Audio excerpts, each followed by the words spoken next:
The German officer never saw it coming. Through the morning mist of the Ardennes forest, he stood confidently behind enemy lines, binoculars raised, surveying what he believed was safe territory.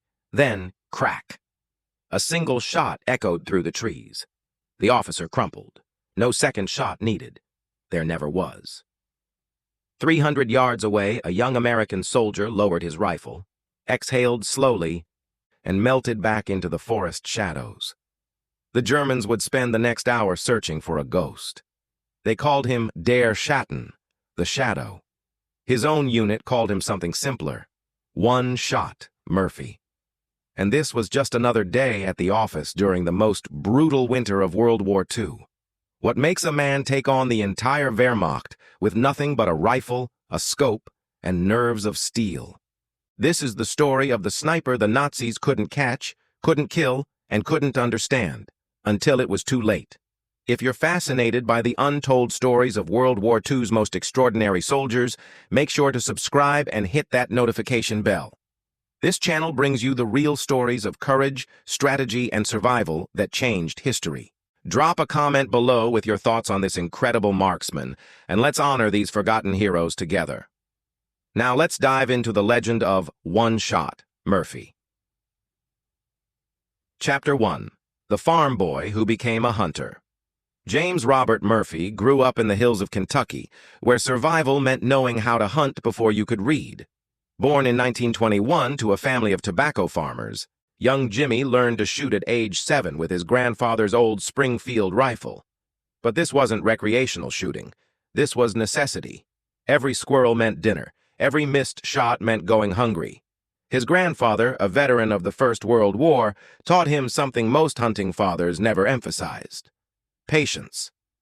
"Any fool can pull a trigger, boy," the old man would say, tobacco juice staining his beard. But a hunter waits. A hunter breathes. A hunter becomes part of the forest until the moment is right. Jimmy would spend hours motionless in deer stands, learning to control his breathing, to slow his heartbeat, to become invisible. By 14, Jimmy was known throughout 3 counties as the best shot anyone had ever seen. He could hit a running rabbit at 100 yards. He could drop a deer with a single bullet through the heart from distances that made grown men shake their heads in disbelief. But more importantly, he understood something fundamental about the psychology of prey. Patience beats speed, and invisibility beats armor. When Pearl Harbor was attacked in December 1941, 20-year-old Jimmy Murphy was working his family's farm and hunting to supplement their meager income during the Depression. The news crackled through their old radio, and Jimmy looked at his grandfather.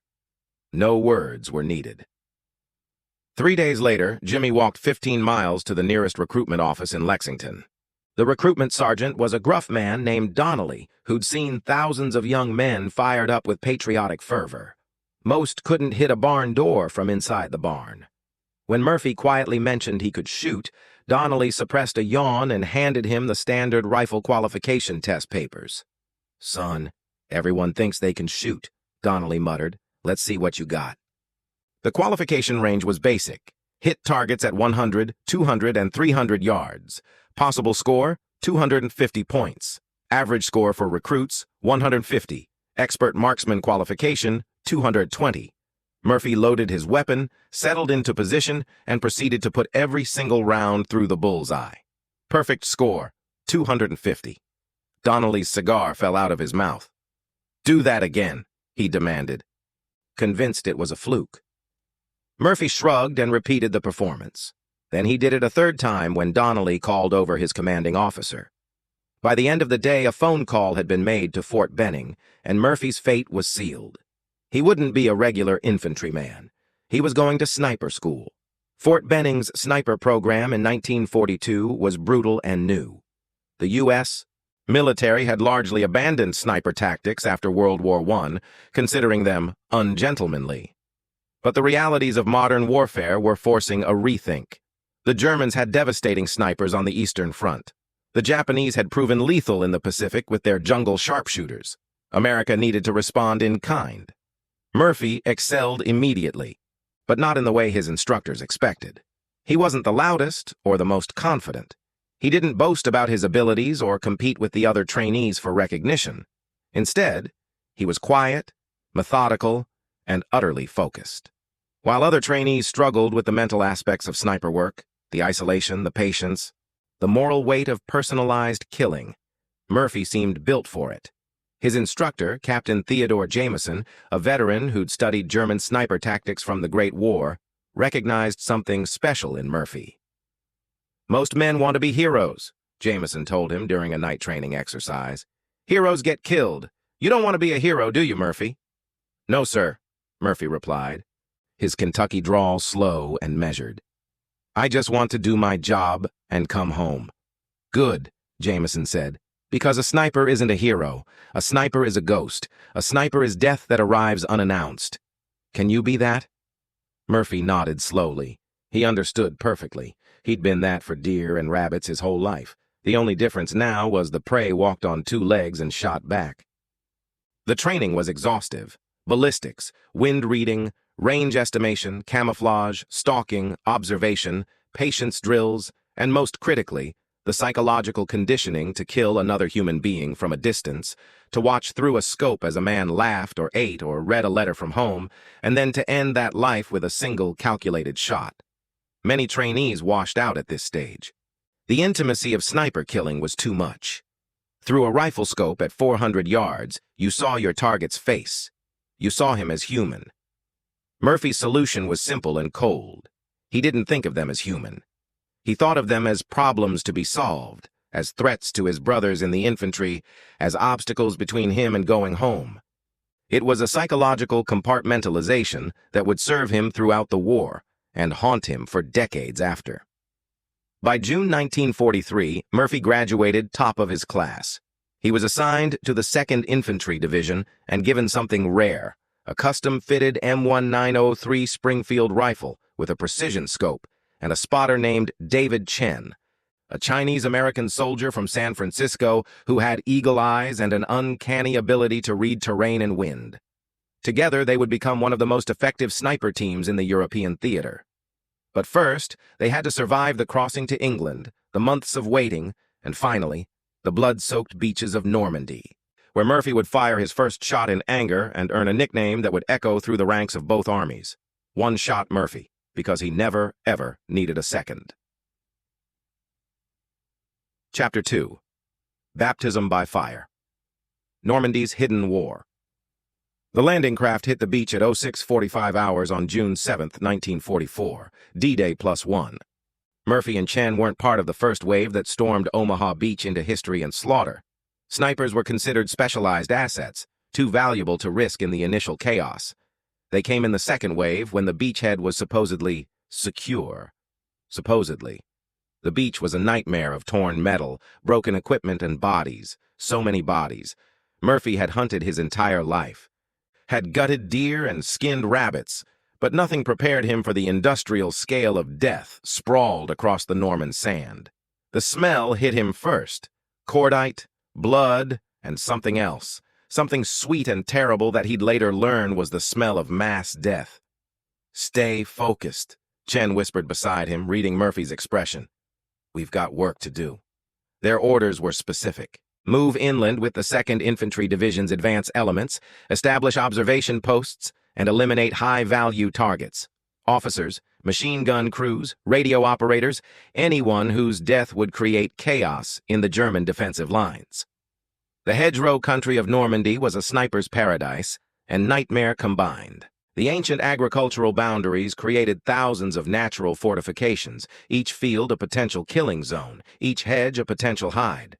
Visibility was limited, shots were close, and the Germans, defending their occupied territory with desperate ferocity, had their own snipers waiting. Murphy's first kill came on June 9th, 2 days after landing. His unit was pinned down by a German MG-42 machine gun nest positioned in a stone farmhouse overlooking a critical crossroads. The machine gun crew had already killed 7 Americans attempting to advance.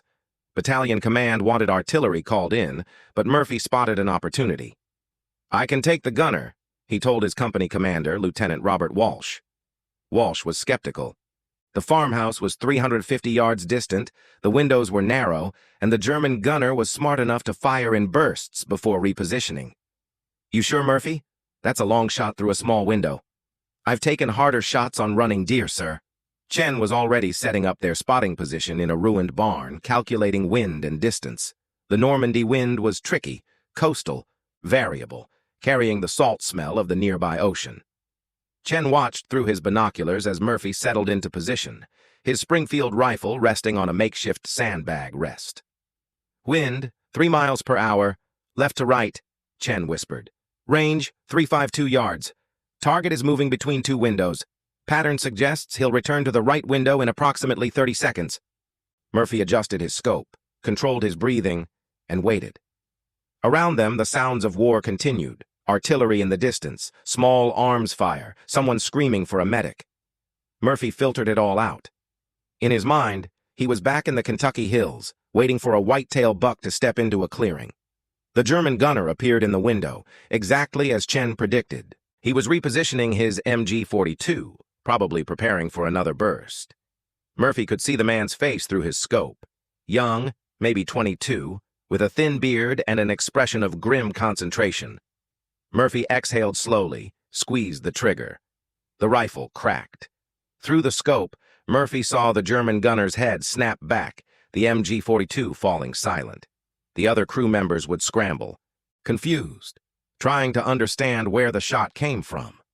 By then, Murphy and Chen were already relocating, disappearing into the rubble. "Confirmed kill," Chen reported quietly. "Clean shot. He never knew what hit him." Walsh's voice crackled over the radio minutes later. "Whoever took that shot, well done. We're moving up." Murphy didn't respond. He was already scanning for the next target. The next problem to solve. He felt nothing. No pride, no remorse, no excitement. Just the quiet satisfaction of a difficult job done well. It was the same feeling he got when he dropped a deer with a perfect heart shot. That emotional distance would define his entire war. Over the next 6 weeks in Normandy, Murphy and Chen became legends in the 2nd Infantry Division. While other soldiers fought through the brutal hedgerow-to-hedgerow combat that characterized the Normandy campaign, Murphy operated in the shadows, eliminating key targets that allowed his unit to advance with fewer casualties. He developed a methodology that would define his entire combat career. First, extensive reconnaissance. Never shoot from a position you haven't scouted thoroughly. Second, patience. Wait for the perfect shot. Never take a risky shot just to get a kill. Third, mobility. Never fire more than 2 shots from the same position. Fourth, invisibility. Elaborate camouflage, minimal movement, becoming part of the terrain. The Germans began to notice.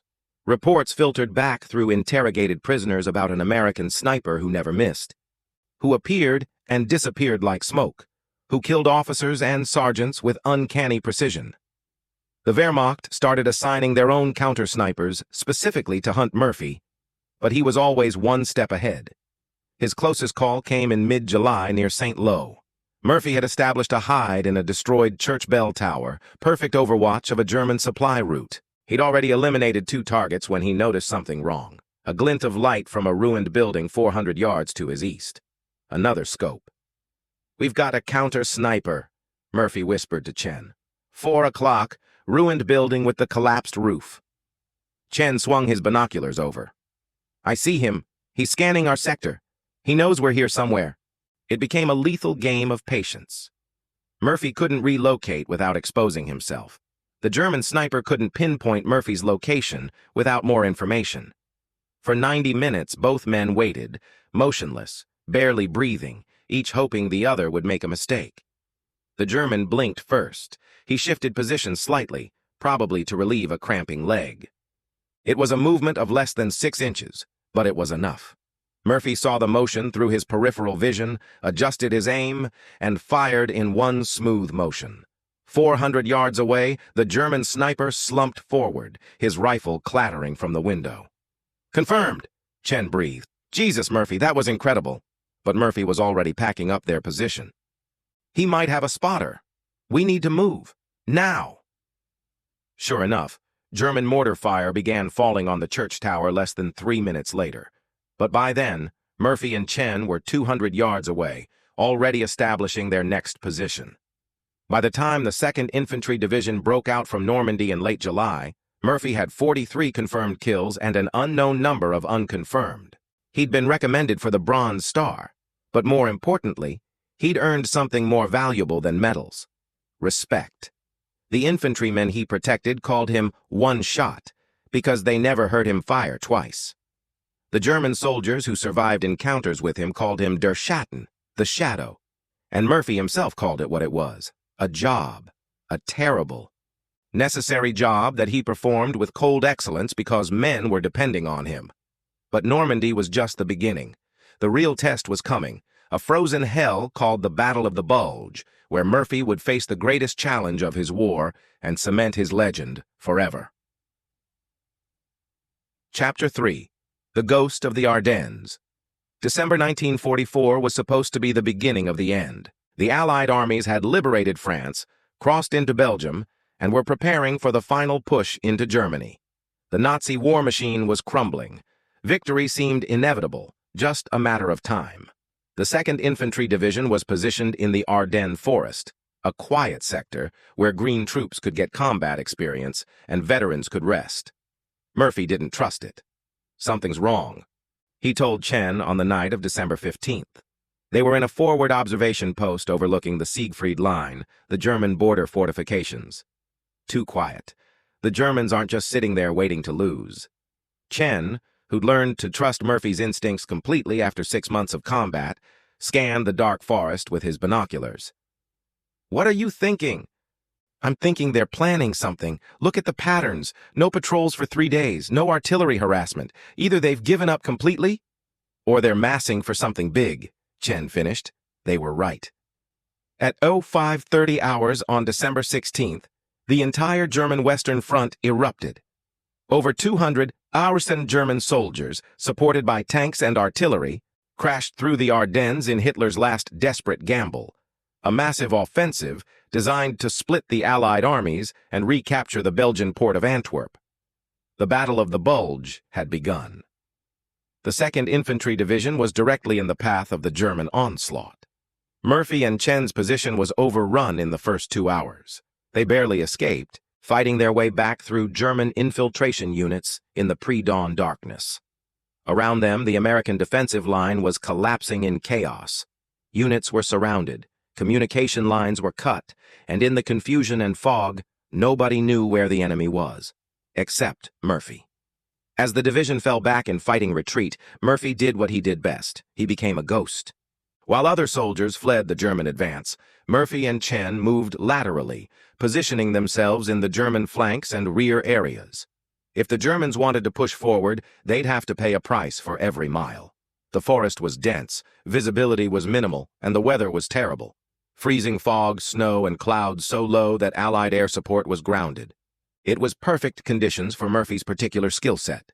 His first target of the Bulge was a German artillery observer directing fire onto retreating American columns. Murphy spotted him in a church steeple in a small Belgian village that the Germans had just captured. The range was extreme, nearly 600 yards in deteriorating weather conditions. "I don't have a good wind read," Chen admitted. "The fog is playing hell with visibility." Murphy studied the environment, the way snow was falling, the movement of bare tree branches, the direction smoke was drifting from burning buildings. He'd learned to read nature's signs hunting in Kentucky winters. This wasn't much different. He made his adjustments and fired.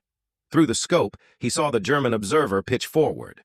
The enemy artillery fire stopped 10 minutes later as the German guns lost their forward observation. "How did you make that shot?" Chen asked, genuinely amazed. "I couldn't even see the target clearly." Murphy was already relocating. Calculated guess and luck. But it wasn't luck.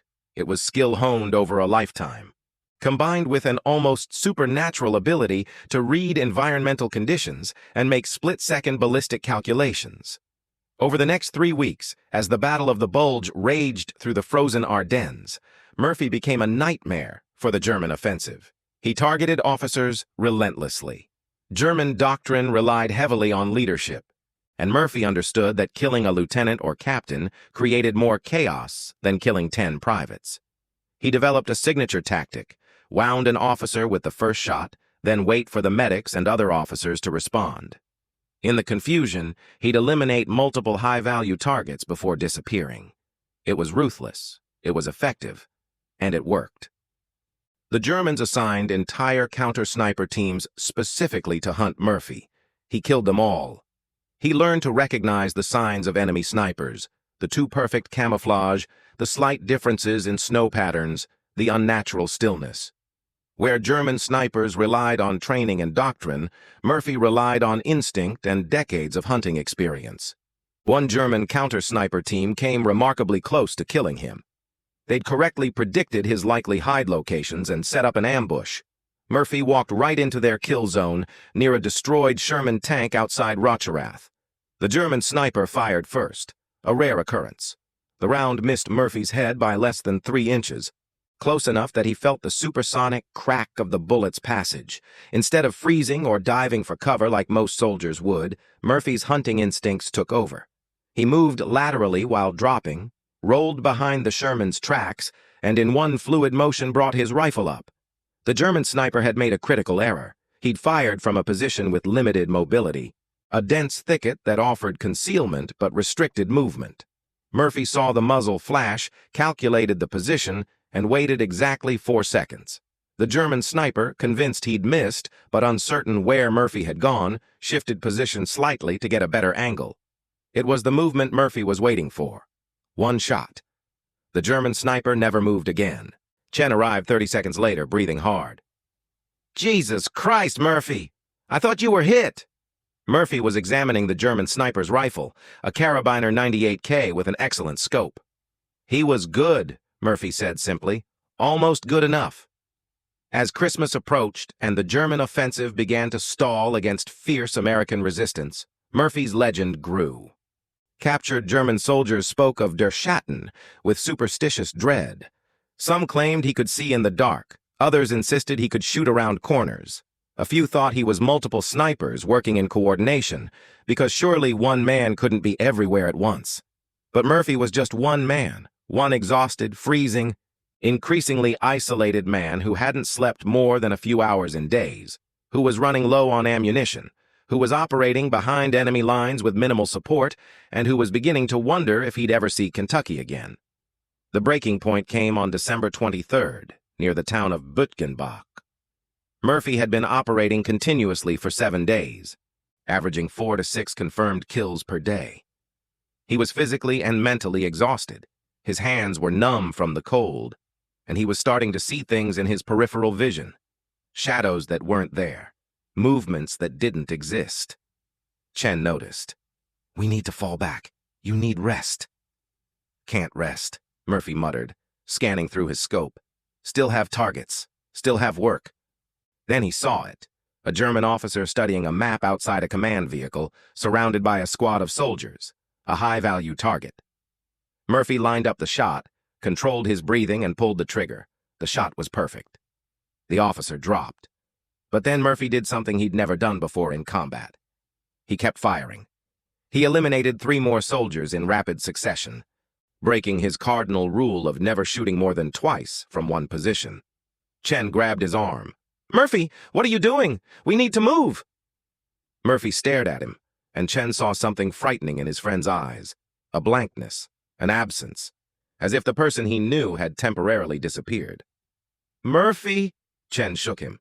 Murphy blinked, seemed to come back to himself. Sorry, let's move." They relocated, but Chen knew they were reaching the limit. Murphy was one of the most skilled snipers in the European theater, but he was still human. Everyone breaks eventually. The question was whether Murphy would break before the battle ended. The answer would come in the next 72 hours, in an event that would define Murphy's entire war and create a legend that would outlive everyone involved. Chapter 4. The Duel in the Snow. By December 26th, the Battle of the Bulge had reached its critical phase. The German offensive had pushed deep into Allied lines, creating the bulge that gave the battle its name, but was now running out of fuel, ammunition, and momentum. The weather was finally clearing, allowing Allied air power to enter the fight.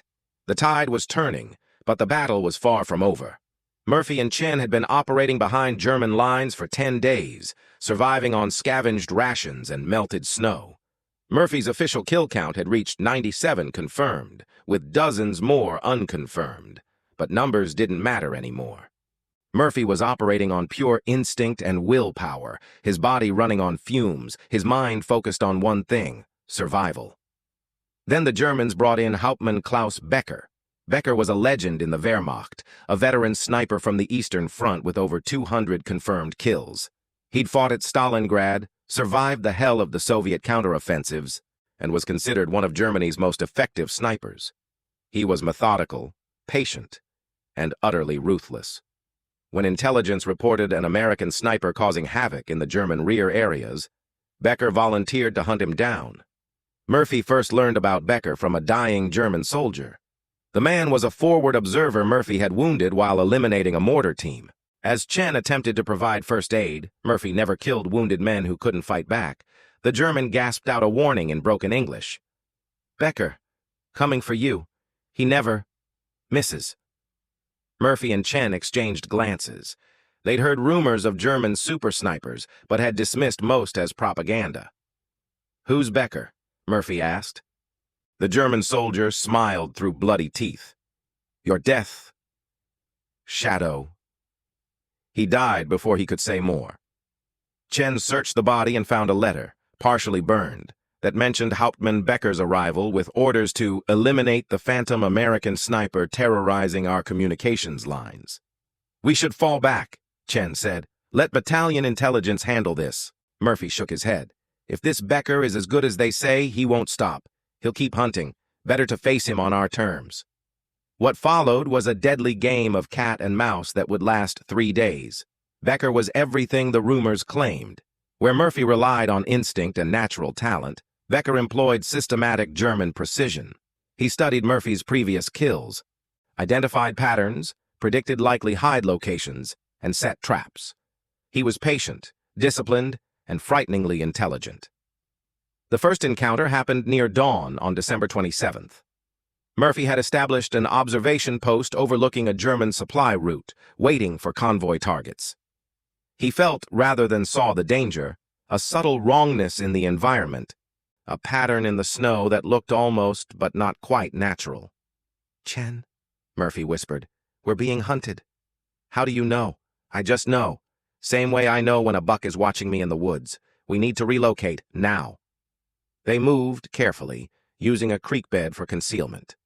200 yards from their previous position, Murphy set up a hasty observation post behind a fallen log and glassed their old hide with binoculars.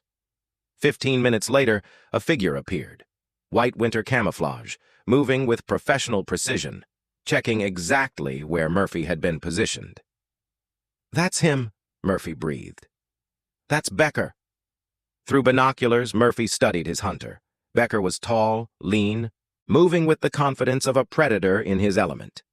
He carried a Carabiner 98K with a premium scope, and his movements showed years of field experience. He examined Murphy's old position carefully, reading the signs Murphy had left behind. Then Becker did something that sent chills down Murphy's spine. He looked directly at Murphy's new position, as if he knew exactly where Murphy would relocate. "He's good," Chen whispered. "Really good." Becker smiled. Murphy could see it even from 400 yards, and then disappeared into the forest. The duel had begun. For 3 days, Murphy and Becker hunted each other through the frozen Ardennes. Each man set traps. Each man avoided them. Each man took shots at shadows and mirages. The forest became their chessboard. Every tree and rock a potential piece in a deadly game. Becker was methodical. He studied Murphy's patterns and adapted. When Murphy used a creek bed for the 3rd time to move between positions, Becker was waiting. His shot missed Murphy by inches, but it was close enough to send a message. "I know how you think." Murphy responded by abandoning all his previous patterns. He moved randomly, chose illogical positions, and made decisions based on pure instinct rather than tactical doctrine. It drove Becker crazy. American soldiers were supposed to follow their training, not operate like wild animals. The psychology of the duel was as important as the marksmanship. Each man left signs for the other, spent cartridges deliberately placed, marks in the snow, broken branches. These were messages. I was here. I could have killed you. I'm better than you. On December 28th, they almost killed each other simultaneously. Murphy had Becker in his crosshairs from 500 yards, steady shot, perfect conditions. At the exact same moment, Becker had Murphy in his sights from a flanking position. Both men fired within a second of each other. Both shots missed, barely.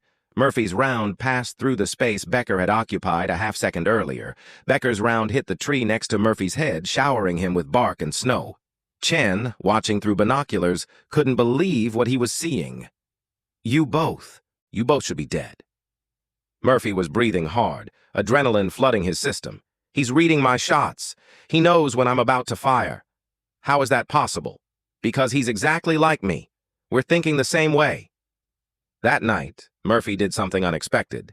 He asked Chen to take over as primary shooter for their next encounter. What? Why? Chen was an excellent spotter but had never taken a sniper shot in combat. Because Becker knows me, Murphy explained.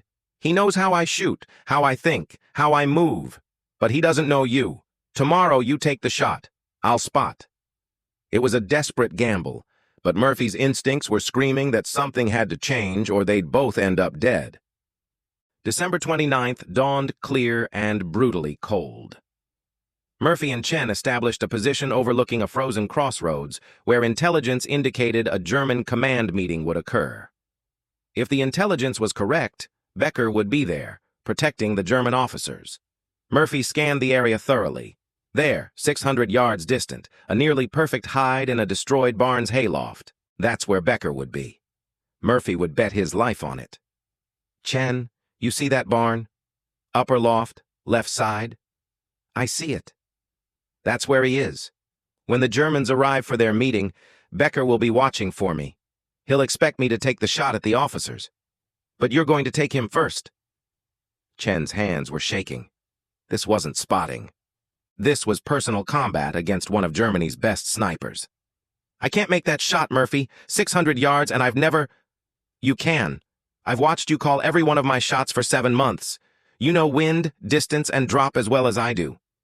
You just need to trust yourself.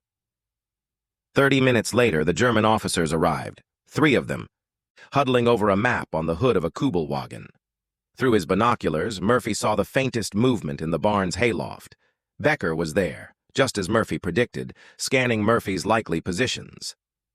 He's there, Murphy whispered. Wind, 2 miles per hour, left to right. Range, 598 yards. He's scanning left to right. In approximately 20 seconds, he'll pause to check the tree line behind us. That's your window. Chen settled into position, controlling his breathing like Murphy had taught him. His hands steadied, his mind cleared. For just a moment, he understood what Murphy experienced every time he looked through a scope, the narrowing of the world to one single point, one single purpose. 15 seconds. 12. 8. Steady. 3. 2. Now. Chen fired. 600 yards away in the barn's hayloft, Hauptmann Klaus Becker pitched forward, Murphy's student's bullet through his heart. The German officers scattered in panic, and Murphy and Chen were already relocating. But Murphy paused long enough to glass the barn one final time, confirming the kill. He's down, Murphy said quietly. There was no triumph in his voice, no satisfaction, just the recognition that a worthy opponent had been bested. You did good, Chen. Real good. Chen was shaking, coming down from the adrenaline. I killed him. You survived him, Murphy corrected. That's what matters. Later, American forces would retake the area and find Becker's body. In his personal effects was a letter to his wife never sent, describing his duel with der amerikanische Geist, the American ghost. The letter ended with a prophetic line. If you receive this, it means he was better. Remember me not as a failure, but as a soldier who met his equal. Murphy never saw that letter, but if he had, he might have appreciated the irony. Both men, enemies by circumstance, would have been friends in another life. Both were hunters who understood the loneliness of the craft, the moral weight of personal killing, and the respect owed to worthy prey. But this was war, and war doesn't allow for friendship or sentiment. Murphy had another month of combat ahead of him before Germany's surrender. There would be more kills, more danger, more nightmares. But the duel with Becker would remain the defining moment of his war, the moment when he faced the best and survived. The Battle of the Bulge would end in Allied victory by late January. Murphy's confirmed kill count would reach 127, though he suspected the real number was higher. He'd earned the Silver Star, 2 Bronze Stars, and a Purple Heart for wounds he barely remembered receiving. But the number that mattered most to him was 1. He was still alive. So was Chen. And they were going home. Chapter 5. The Weight of Ghosts. February 1945. The Allied armies had pushed back the German offensive, crossed the Rhine, and were driving into the heart of Nazi Germany. Victory was no longer a question of if, but when. The Wehrmacht was collapsing. Hitler's 1,000-year Reich was crumbling, and for most American soldiers, the end couldn't come soon enough. Murphy should have been pulled from the front lines. He'd served 8 months in combat, accumulated more confirmed kills than nearly any other American sniper in the European theater, and earned multiple decorations. Military doctrine called for rotating combat veterans to training positions after 6 months. But the war was ending. They needed every experienced soldier in the field, and Murphy never requested relief. The truth was, he didn't know how to do anything else anymore. Chen noticed the change first. They were clearing a German village in early February. More of a hamlet, really. Barely a dozen buildings clustered around a medieval church. Resistance was light. Most German soldiers were either surrendering or fleeing east to avoid Soviet capture. Murphy and Chen established an observation post in the church bell tower, providing overwatch for the American infantry advancing below. It should have been routine. But when a German soldier appeared in a window, elderly, clearly a Volkssturm conscript pressed into service in Germany's desperate final days, holding a rifle but making no move to fire, Murphy shot him without hesitation. "Murphy," Chen said carefully, "that guy wasn't a threat. He was just—" "He had a rifle," Murphy interrupted, already scanning for the next target. "He was enemy. That's enough." Chen didn't push it, but he recognized the signs. Murphy was operating on pure combat instinct now, the careful discrimination between threat and non-threat eroding under months of continuous stress. The farm boy who'd started the war understanding the sanctity of life had been replaced by something harder, colder, more efficient, and more broken. The nightmares had started in January. Chen would wake in their shared foxhole to find Murphy sitting upright, rifle in hand, staring into the darkness with eyes that didn't see the German forest but something else entirely. Faces, maybe, of the 127 confirmed men he'd killed, and the unknown number beyond that. Murphy never talked about the nightmares. He barely talked at all anymore. The slow Kentucky drawl that had once told stories about hunting trips and family dinners had been replaced by terse military brevity. He ate when ordered, slept when necessary, and killed with mechanical efficiency. The war had turned him into exactly what Captain Jameson had predicted back in Fort Benning. A ghost. The problem was, ghosts aren't human, and Murphy was losing the thread that connected him to humanity. The breaking point came on March 15, 1945, in a town called Brühl, 12 miles from Cologne. The 2nd Infantry Division was advancing rapidly now, German resistance fragmenting into isolated pockets.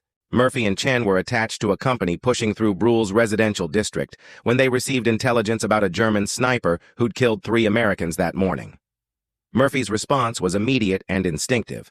Find him and eliminate him. They tracked the German sniper to a 3-story apartment building overlooking a main intersection.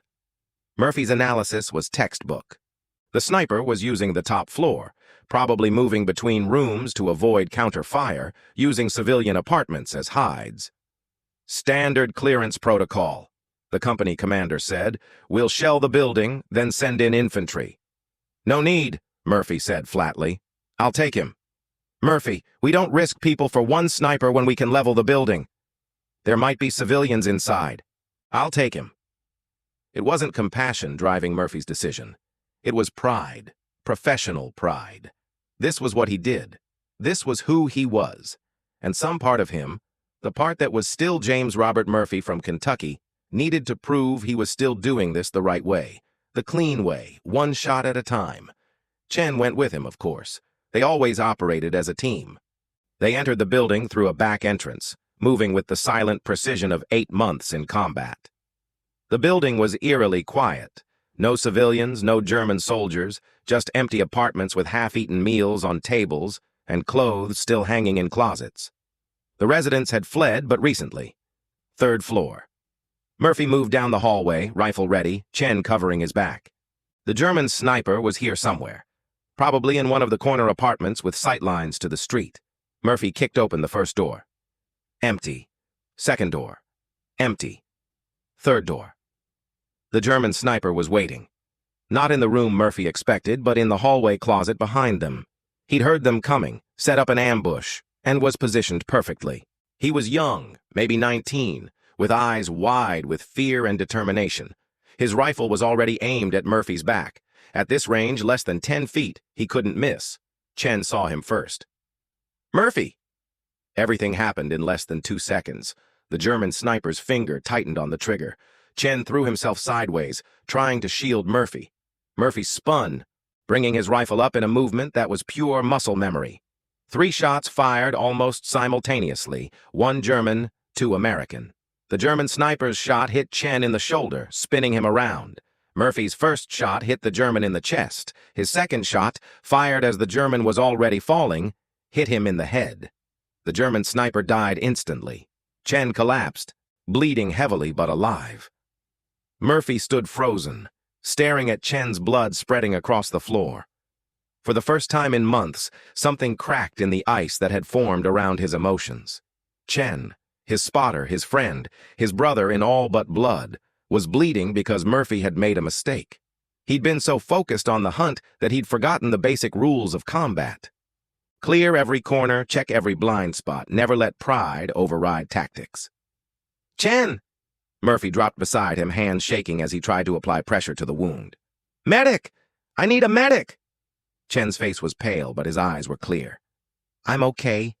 Shoulder wound. I'll live." "You shouldn't have jumped in front of me. Why did you—" "Because you're my friend, you idiot," Chen gasped. "Because someone has to keep you alive." The medics arrived, stabilized Chen, and evacuated him to a field hospital. The wound was serious but not life-threatening. He'd be out of combat for weeks, maybe months, but he'd survive. Murphy finished the mission on autopilot, cleared the rest of the building, and confirmed no other German soldiers remained. Then he sat in that blood-stained hallway for 2 hours, staring at the body of the young German sniper and the pool of Chen's blood, and finally let himself feel something. Guilt. Crushing, overwhelming guilt. That night, Murphy went to the company commander and requested relief from sniper duty. Lieutenant Walsh, who'd been promoted to captain after the bulge, was shocked. "Murphy, you're the best sniper in the division. The war's almost over. We need you." "Chen got shot because of my mistake," Murphy said quietly. "I'm not sharp anymore. I'm making bad calls. I'm going to get someone else killed." Walsh studied him carefully. Murphy looked 10 years older than the farm boy who'd landed at Normandy 9 months ago. His eyes were hollow, his hands had a slight tremor, and something essential had burned out of him. "All right," Walsh said finally. "I'll transfer you to regular infantry for the duration. You've earned it, Murphy. You've earned rest." "I don't deserve rest, sir. I deserve to finish this war, just not as a sniper." For the next 6 weeks, until Germany's surrender on May 8, 1945, Private James Robert Murphy served as a regular rifleman. He was competent but unremarkable. He followed orders, took no unnecessary risks, and counted the days until he could go home. He visited Chen in the hospital 3 times. Chen's wound was healing well, and he'd be shipped back to the States for recovery. They didn't talk much. What was there to say? They'd survived one of the bloodiest wars in history together. Words felt inadequate. "You going to keep hunting when you get back to Kentucky?" Chen asked during Murphy's last visit. Murphy thought about it for a long time. "I don't know. Maybe. Maybe not." "You should," Chen said. "Don't let this war take that from you too." But they both knew it already had. When VE Day arrived, Murphy felt nothing. No joy, no relief, just a hollow numbness. Around him, soldiers celebrated, drank, cried, and thanked God they'd survived. Murphy sat alone, cleaning his rifle one final time before turning it in, and thought about the 127 confirmed faces he'd seen through his scope, and all the unknown faces beyond that number. He'd survived the war. He'd done his duty. He'd protected his brothers in arms. But the cost was everything that had made him James Robert Murphy. The war had turned him into one-shot Murphy, and he didn't know how to turn back. The question now was whether the farm boy from Kentucky was still in there somewhere, buried under the ghosts and the guilt, or whether he'd died somewhere in the frozen forests of the Ardennes, and only the ghost had made it home. Chapter 6. Coming Home to Strangers, June 1945. The troop ship carrying Murphy and thousands of other veterans steamed into New York Harbor past the Statue of Liberty. On deck, soldiers cheered, waved, and sang. They were the victors, the liberators, the heroes who'd saved the world from fascism. Bands played on the docks. Crowds waved American flags. Girls lined up to kiss any soldier in uniform. Murphy stood at the rail, watching it all with the detached observation of a man watching a movie about someone else's life. The Army processed him out at Camp Kilmer, New Jersey. Final physical, healthy. Final psychological evaluation, normal. Final interview with a chaplain, faith intact. All the boxes checked, all the questions answered with the responses they wanted to hear. Nobody asked the real questions. Can you sleep through the night? Do you still see their faces? Can you be around people without calculating range and threat levels?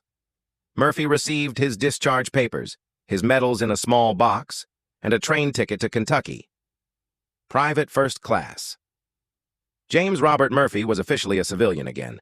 The train ride south was surreal. Murphy sat by the window, watching America slide past.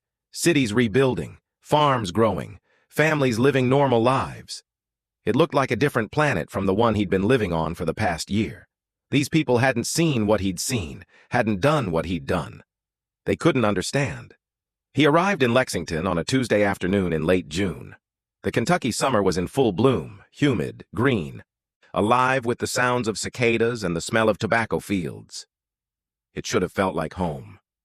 Instead, it felt like visiting a museum of his old life. His family met him at the train station, mother, father, 2 younger sisters, his grandfather. They hugged him, cried, told him how proud they were, how much they'd missed him. Murphy hugged them back and said all the right things. But it was like acting in a play. He knew the lines, hit the marks, but felt nothing authentic. His mother had prepared a welcome home feast, all his favorites: fried chicken, mashed potatoes, biscuits, apple pie. The whole extended family came, aunts, uncles, cousins, neighbors. They wanted to hear war stories to celebrate the hero's return. Murphy sat at the table, pushed food around his plate, and gave them sanitized versions of his experiences. Yes, he'd been in combat. Yes, he'd been a good shot. No, nothing too scary happened. Yes, he was glad to be home. All lies, but kind lies. His grandfather, the World War I veteran who'd taught him to shoot, watched him with knowing eyes. After dinner, the old man pulled Murphy aside on the porch where they'd sat together countless times before the war. "You got the look," his grandfather said quietly, lighting his pipe. "What look?" "The look of a man who's seen the elephant. Same look I had when I came back from France in 18. Same look every man who's really been in combat has." Murphy said nothing, just stared out at the Kentucky hills turning purple in the sunset. "How many?" his grandfather asked. "How many what?" "How many men did you kill?" Murphy had never said the number out loud to anyone who mattered. 127 confirmed, maybe twice that many unconfirmed. His grandfather was silent for a long moment.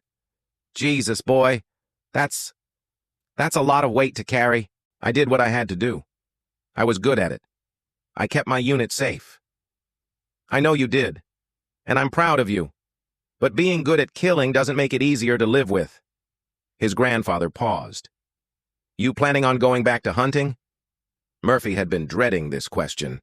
Hunting had been his life before the war, his passion, his skill, his identity. But the thought of sitting in a deer stand, of looking through a scope at a living thing, of pulling a trigger. "I don't know if I can," Murphy admitted. "That's all right. You don't have to do anything you don't want to do. You earned that right." But Murphy didn't feel like he'd earned any rights. He felt like he owed a debt he could never repay. The first few weeks home were the hardest. Murphy tried to fall back into his old life, working the farm, helping with the tobacco harvest, going into town for supplies, but nothing fit right anymore. Conversations felt trivial. People complained about rationing or gas prices or baseball games, and Murphy wanted to scream that none of it mattered, that they had no idea how good they had it. The nightmares came every night now, worse than they'd been in combat. In the field, he'd been too exhausted to dream. Now, with nothing to distract him, the faces came. All 127 confirmed faces, and the unknown others. In his dreams, they spoke to him in German, asked him why he'd killed them, showed him photographs of their families. He started drinking to sleep. It helped sometimes. His mother noticed. His sisters noticed. His father tried to talk to him about it, but Murphy shut him down. How could he explain to these good people what he'd become?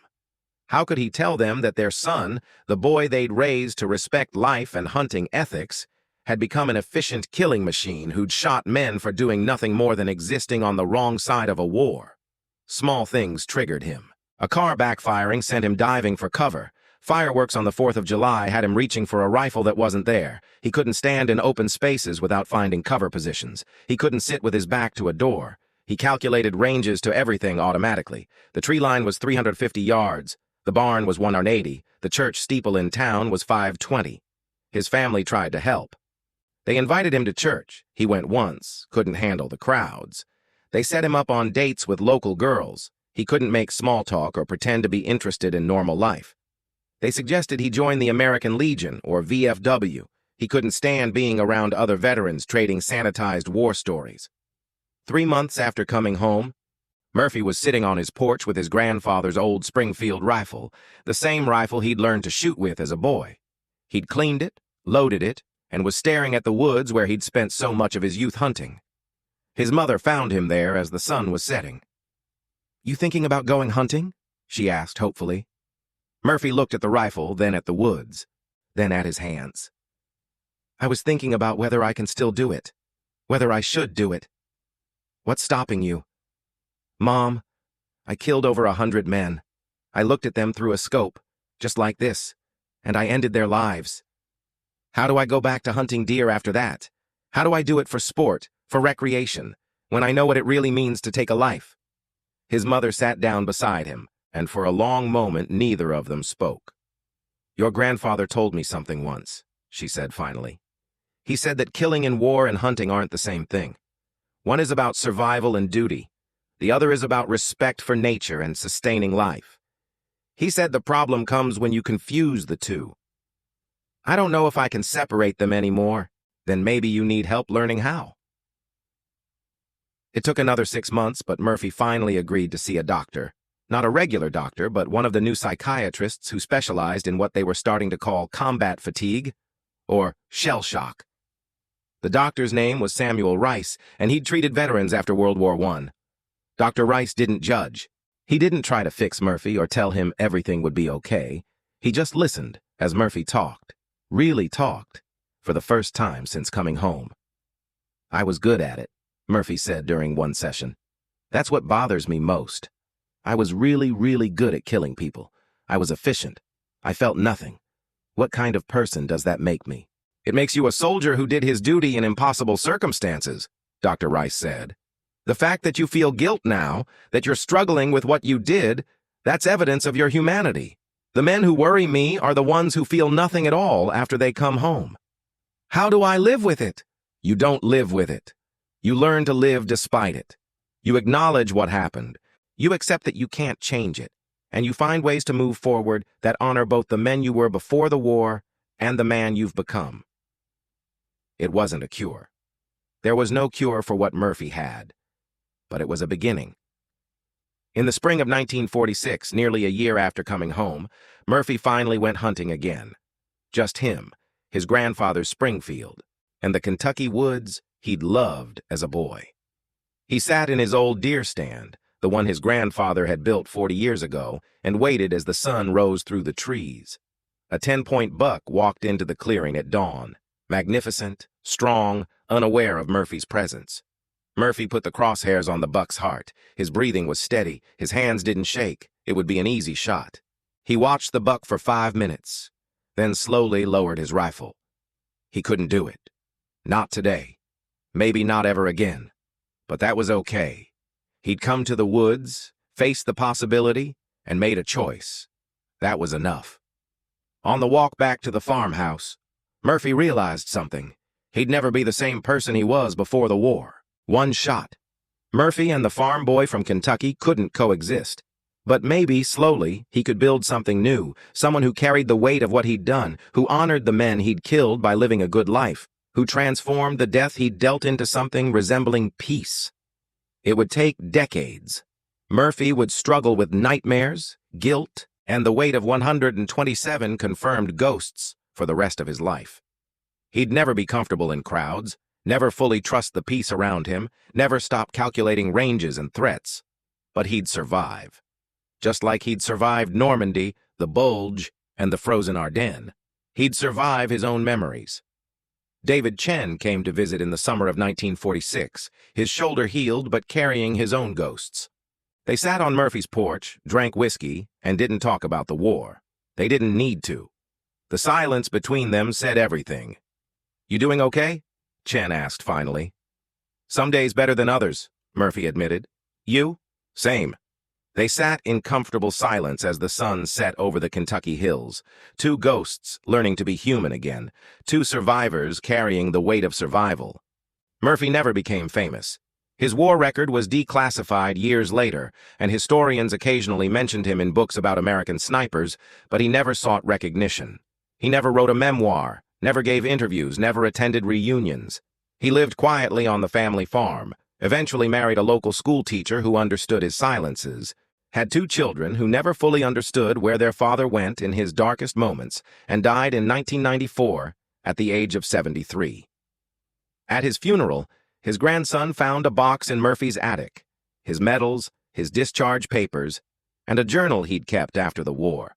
The last entry, written just weeks before his death, said simply, "I was one-shot Murphy. I was the ghost the Nazis couldn't catch.